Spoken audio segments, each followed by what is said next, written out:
D'accord. Alors, Monsieur le Président, on va parler maintenant de diplomatie. Alors, comment se porte la coopération avec les pays voisins du Burkina? On a déjà parlé de l'AES. Avec les pays voisins du Burkina, comment est-ce que la coopération se porte? Bon, il faut le dire, ça va plus ou moins. Avec certains pays, il n'y a pas de problème. Avec d'autres aussi, il ne faut pas avoir de... on ne va pas continuer à faire de l'hypocrisie. Il y a des soucis avec certains pays. Voilà, ça, il faut le reconnaître. Et nous sommes là-dessus. Et nous espérons que chacun comprendra. Parce qu'au début, nous avons eu un peu de soucis. En octobre, novembre 2022, alors je vais vous dire clairement, on a été approché par beaucoup d'émissaires, notamment des pays du Sud. Chaque fois, c'était peut-être nous dire de négocier en quelque sorte avec les terroristes, parce qu'ils veulent un couloir, ils veulent juste faire le trafic, c'est-à-dire de laisser une portion du terrain, et voilà, ils vont nous laisser tranquilles. Nous avons dit que ce n'était pas possible parce que nous sommes burkinabés. On préfère mourir dans la dignité que de négocier donc les conditions de notre esclavage. Négocier avec ces gens-là, c'est négocier les conditions de son esclavage. Donc j'ai compris la mentalité de certains et j'ai conseillé beaucoup que ce n'était pas une bonne idée de négocier. Mais bon, on savait ce qui se passait. Les choses se passaient à Niamey en son temps. Voilà, entre le président Bazoum qui était le centre et les terroristes, certains agents extérieurs, et ensuite les messagers venaient vers nous. J'ai même envoyé aussi des messagers vers le président Bazoum en son temps, qui malheureusement n'a pas bien accueilli la mission parce qu'il n'a même pas pu me faire de compte rendu parce que c'était un échec. Nous avons compris qu'il y a une machine qui est en œuvre et donc nous avons décidé de combattre, de lutter. Nous avons refusé catégoriquement de négocier avec qui que ce soit. Nous allons combattre. Et ces gens qu'on avait conseillé de ne pas rentrer dans ce schéma, je pense qu'aujourd'hui beaucoup se rendent compte qu'on avait raison parce qu'ils ont commencé à être attaqués. Il n'y a pas de possibilité de négocier avec ces gens. Donc il faut qu'on se mette au sérieux pour lutter. Dernièrement, vous avez vu à travers le reportage, lorsque les unités sont arrivées à l'opération Ouragan à la frontière ivoirienne, voilà, je suivais l'opération de près. C'est de féliciter même les soldats pour leur discipline. Parce qu'ils n'étaient pas obligés de s'arrêter et regarder les terroristes à 50 mètres de lui, au-delà du fleuve. Ils pouvaient envoyer des roquettes, comme il a dit. Mais par discipline, respect des consignes, ils ont observé et puis ils se sont retournés. Mais ce sont des comportements qui ne sont pas bien, il faut le dire. Parce que le Burkina a connu ça aussi. Les IAG ont habité ici. On était une base arrière des terroristes. Ça donnait quoi? Donc il faut que ces pays-là aussi comprennent ça, que ça ne marche pas. Et il y a beaucoup d'autres choses. Avec la plupart, je pense qu'on commence à se comprendre. Mais du côté quand même de la Côte d'Ivoire, il y a du développement à faire. Voilà, il faut qu'ils reviennent à de meilleurs sentiments. Tous les déstabilisateurs du Burkina sont là-bas, ne se cachent pas. Les officiels ivoiriens ont parlé mal du Burkina. Sur les plateaux télé, vous êtes journaliste, je ne pense pas que au Burkina, une chaîne privée ou publique insulte des autorités d'autres pays ouvertement, souvent de façon vulgaire. Ça se fait là-bas, sans mot dire.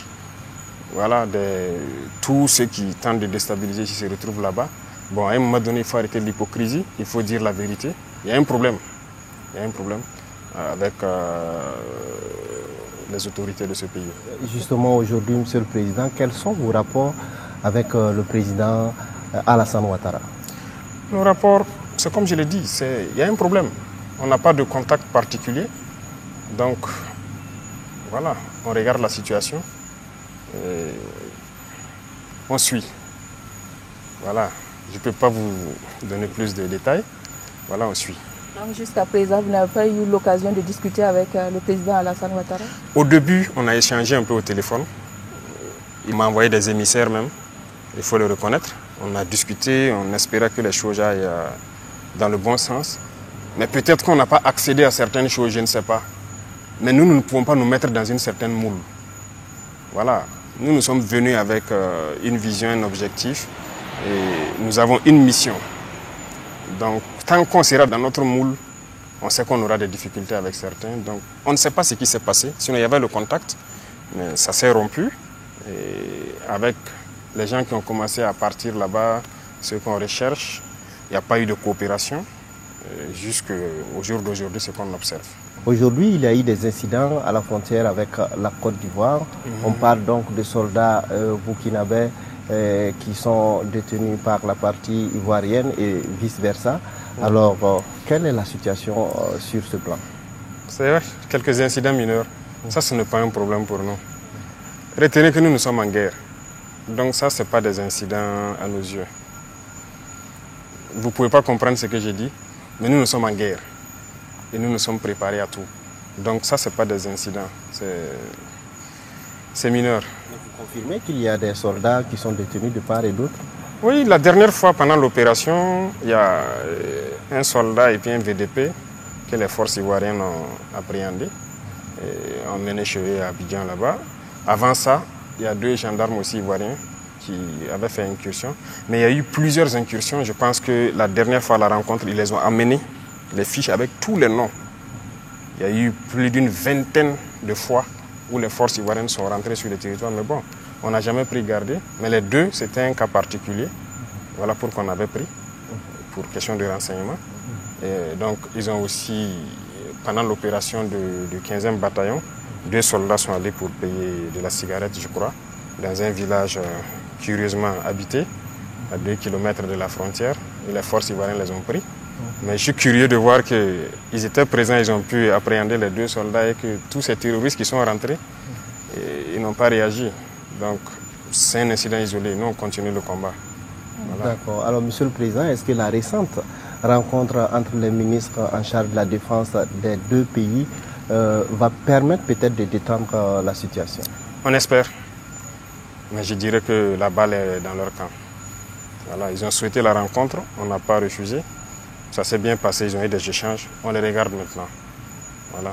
Il y a des gens qui sont poursuivis, qui sont là-bas. Il y a des gens qu'on va poursuivre. Il y a eu quand même, ils ont eu des échanges francs. On les regarde maintenant. Monsieur le Président, autre incident diplomatique, si je peux l'affirmer ainsi, 3 personnalités françaises déclarées persona non grata sur le territoire burkinabé pour activités subversives. Que reproche-t-on concrètement à ces 3 Français? Vous savez, quand on dit activités subversives, les gens sont très malins et très intelligents dans leurs manœuvres. Aujourd'hui, ils ont beaucoup de plans pour déstabiliser le Burkina. Il y a l'élimination physique, voilà. Il y a peut-être la manipulation d'une frange armée. Il y a aussi, à travers les médias, vous, voilà.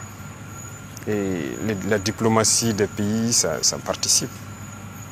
Alors, donc, c'est de dire même à travers ça aux gens de faire très attention. Certaines organisations qui sont ici, qui se font financer par certains pays.